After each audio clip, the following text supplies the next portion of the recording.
are honoring these women and the sacrifices they made, and we are telling them that we're not letting this fight go. We are taking it over the finish line for them and for our daughters and granddaughters. That's right.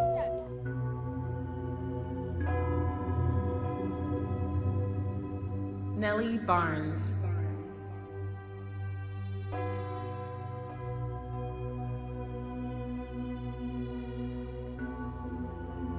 Hilda Blumberg. Eunice Brannon.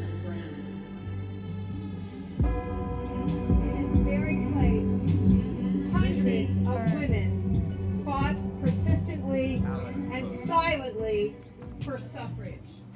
They were called the Silent Sentinels, and they stood watch every day from dawn to dusk for 2.5 years in front of the White House until American women won the right to vote.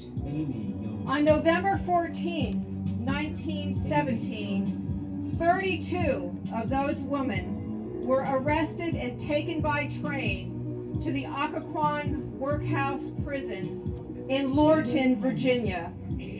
All of the women were dragged to filthy punishment cells. Many women were picked up, their bodies wrenched and banged onto the floor. All were cruelly manhandled and had their arms twisted and yanked. Some were punched. All of the women were battered and bruised. None had any food or drink offered for over 36 hours. Several women decided to extend the lack of food and went on hunger strikes.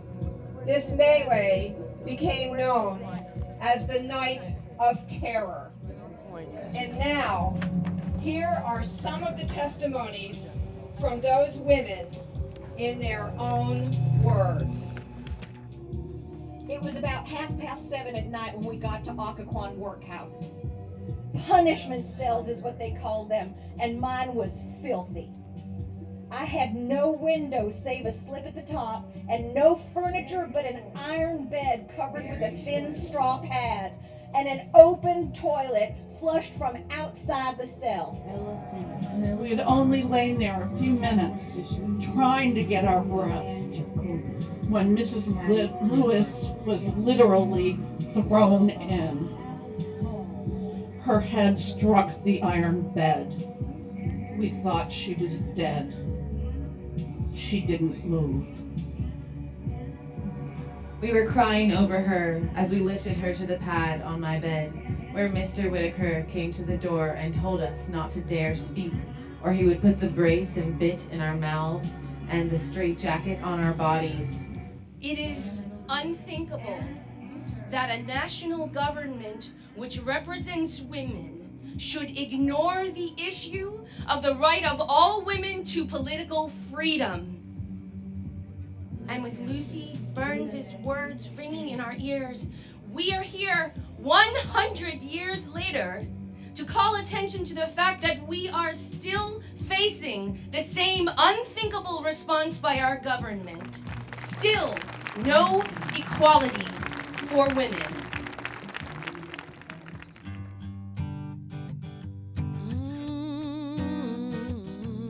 We have good news, a round of proclamations from the queens. Daughters and sisters, mothers and wives. The Equal Rights Amendment to the United States Constitution, which would provide women with a guarantee of basic civil and human rights protections under the law, has still not been ratified. We at Equal Means Equal believe that the failure to provide women and girls with equal rights under the law is disgraceful and criminal act that can no longer be tolerated.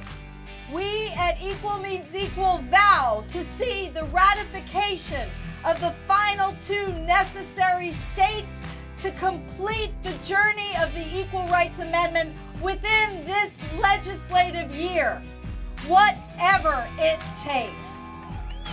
Take a stand for your rights. Join us at equalmeansequal.org. Sign up today and join us outside the White House. Thank Every you. woman and girl, we've come